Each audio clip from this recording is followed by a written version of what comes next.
Paul. I'd like to add it to John Kilroy, who always come with the word of wisdom to close this absolute wonderful week. So, John, on to you. Thank you, Francisque, and I do want to kind of be frank. If we just announced the Paul, Judy, Francisque, and John show is going to be on for a week, our attendance would have not been what it was. So we owe thank yous in all different directions. We're not actually the stars of the show. The stars of the show, starting with the race technology that's on ePartrade. And when I say the race technology, we can trace it all the way back to people, as we saw in Online Race Industry Week. We saw the people who invented it, and we saw the people bring out the new part like it was their newborn child and say, look at this thing, look at what we're bringing you. And so we thank we call them pro account suppliers on ePartrade, and they went and built out showcases on ePartrade because they want to communicate to the buyers as fully and as extensively as they can. And we want to thank them. We want to thank all the industry leaders that when we called them up for a first time event, some heavy duty figures, and you may never have heard of Online Race Industry Week, but we want you to star in it. And they said, yeah, we got to do this. So thank you. And then thank you to everybody in attendance. So there's people out there, and I think this audience is a very special audience because there's a first wave to everything. And that first wave group of people, oftentimes, they're just the movers and shakers in the industry. So that first wave, thank you for bringing the wave here in Online Race Industry Week. That was a big deal to us. So we know we're not the star attractions, we're the facilitators. And thank you all. Thank you, racing industry. Some of my favorite moments from this week was, I have as top of the list, hello from Paraguay. I just loved hello from Paraguay. Francisque and I have traveled around the world trying to get people to pay attention to what we're doing. So hello from Paraguay meant a lot to me. And then the idea that, okay, we have the year of the pandemic, and we kind of all become used to saying the year of the pandemic. Imagine getting used to saying the year of the vaccine. Yeah. And so the year of the vaccine is coming up, and what does all that mean? I think people are going to be out and about for like the next 10 years, and they're not going to want to go home. They're not going to sit in front of their television sets. They're going to want to go to events. They're going to want to be with each other.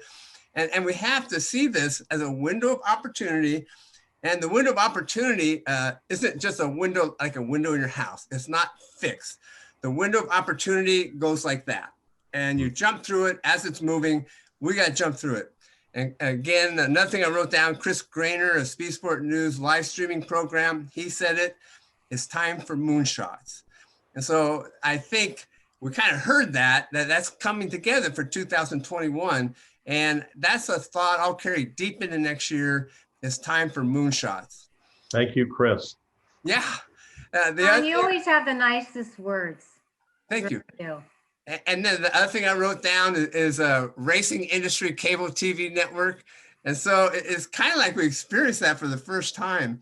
And I'm not saying this is a pat on our back, but God, I enjoyed the hell out of just watching. I enjoyed, like when I go to a race, I'm a fan, and Online Race Industry Week, I was often just a viewer, and I just was digging it, And then when it comes time to people like Mark Rushbrook and Jim Campbell, and I know those two probably don't want to ever be mentioned in the same sentence, and I apologize for doing that. They do. They like each other, of course. Sometimes I've had some dark feelings about the people who run the car companies, and somehow I don't know for sure their approach to racing. But to talk to Jim and Mark for an hour, it's like those guys are racers. They love the challenge. They hate the heartbreak. They love the glory.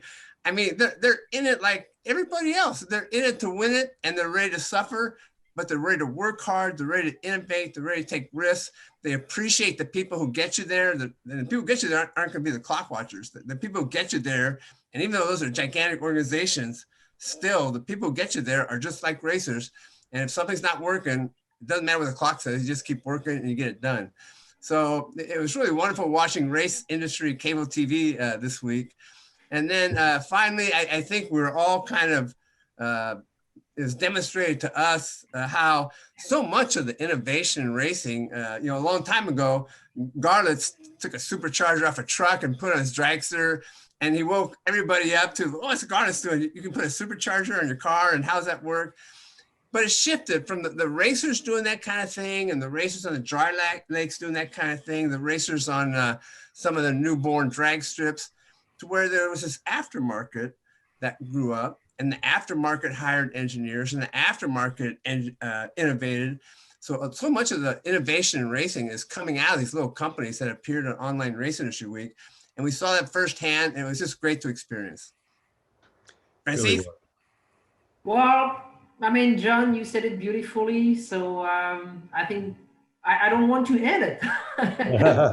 One more I want thing. to continue. I'm like, oh my God, am I responsible for this? If I press end, this is it.